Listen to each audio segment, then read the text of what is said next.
Good morning, good morning, good morning. So, good morning guys. Welcome ulit sa aking maliit na lupain dito.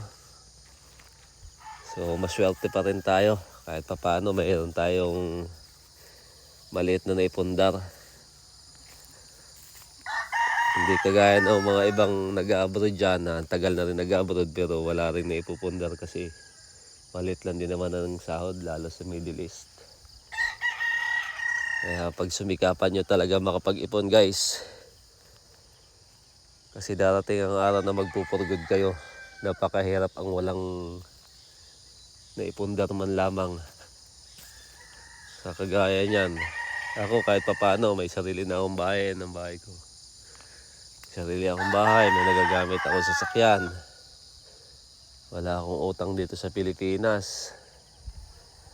Kahit papano, meron akong pwedeng pagkakitaan dito. May mga alaga ako doon sa likod ng bahay, may mga baboy ako. May mga manok. Tapos ito, meron maliit na natirang lote na katabi lang, 600 square meter pagtataniman ko. So ito, binakuran ko na ito kagabi, gabi na ako dito natapos. Kasi nga yung baka, pumapasok dito, niyayak-yak yung mga tanim. So magtatanim na rin ako doon ng kalabasa mamaya. Sa may bandang likuran na yun. Pakita ko sa inyo guys. So ito, sunog yung mga saging. Oh, sinilaban ko kasi ito eh. So ayan oh. Meron tayong mga alagang kambing dito. Yan, malaki-laki rin to. Ito ang kagandahan pag may naipundar ka kahit pa paano. Meron kang paglilibangan. Ito, pag ito nataniman ng mga gulay, pag napuno ng gulay ito, tirang maliwanag na agad to. O, ayan yung kulungan natin ng kambing. So, pag tumubo na dito ang mga kalabasa dito sa part na to, kasi hanggang dito yan eh. Kasama ko pa yung aso ko. Hanggang dito yan, bakod yan. Gagawin sana namin ano to, game farm. Mga manok na panabong, kaso wag muna sa ngayon. Kasi medyo malaki ang puhunan sa manok panabong. Pero may pambreed na ako dyan. So ayan yung piggery ko. Manok tsaka piggery. So ito, pag napuno ng gulay ito, pirang maliwanag na to dito. So kaya kailangan nating sipagan sa pagbubungkal. Ito yung kagandahan na sinasabi ko. Pag may sarili kang lupa, wala ka ng problema sa tataniman. Diba? Kaya kayo, habang nandiyan pa kayo sa abroad, naku po, mag-ipon kayo. Huwag puro sugal, huwag puro inom. Dahil yung may mga kakilala ako na napakayayabang. Tapos pagka tinanong mo, wala lang palang lupa, walang bahay. Kaya hindi makapag-forgod ng Pilipinas. Kasi dyan talaga sa Dubai, o kaya sa ibang bansa, talagang may pera ka buwan-buwan dito.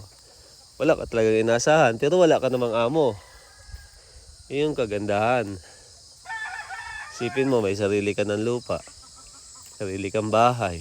So ano pa, yun naman ang pangarap natin dati bago tayo nagsipag-abroadan. Basta masasabi ko lang sa inyo guys, naku, porsigihin nyo talaga magkaroon ng sariling lupa at bahay.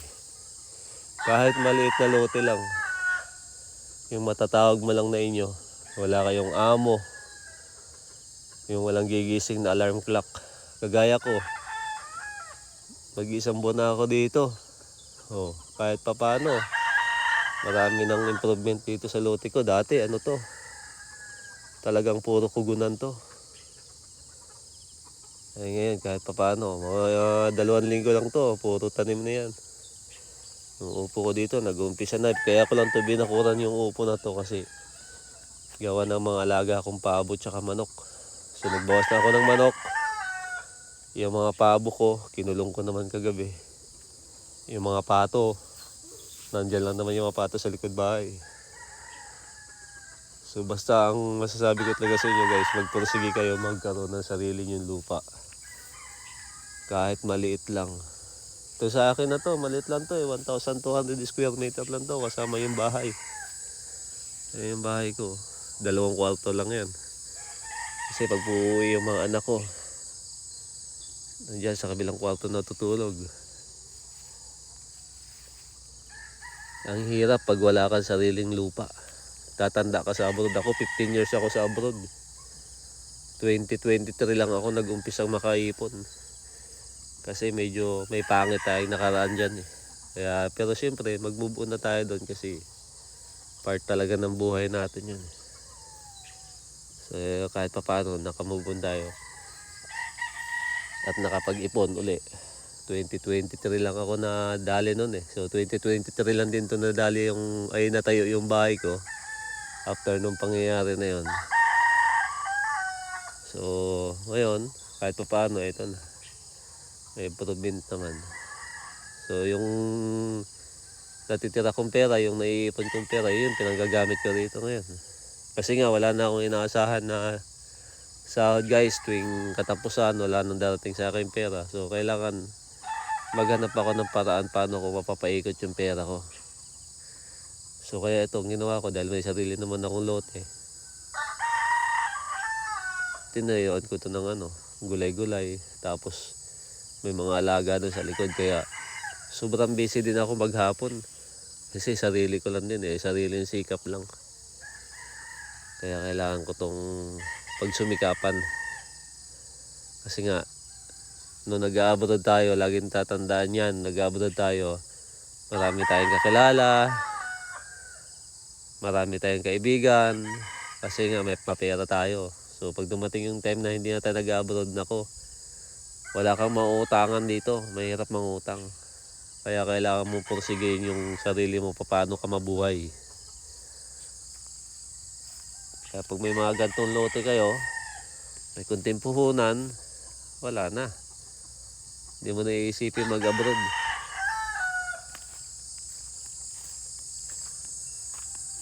Kaya magsumikap talaga.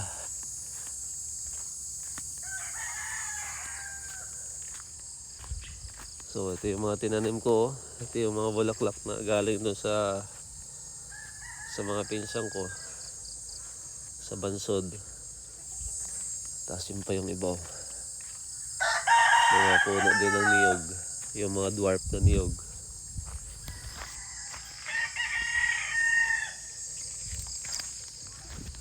Ito mga alaga ko namang manok dito. Mga simento pa nga ako dito.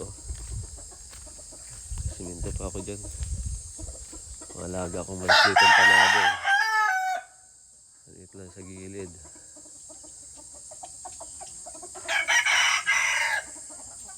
May ginagawa din akong kulungan doon na pang-breeding.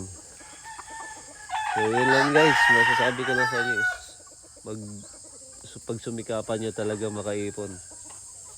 Dahil darating talaga ang araw na magpupurgad kayo. Iba-iba pag may sarili kayong lupa, bahay. Dito walang problema sa panggatong. Ayan o. Daming panggatong.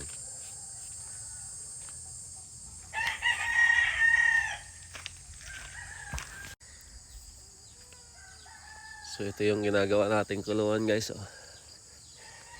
Bubong na lang kulang nito tsaka net.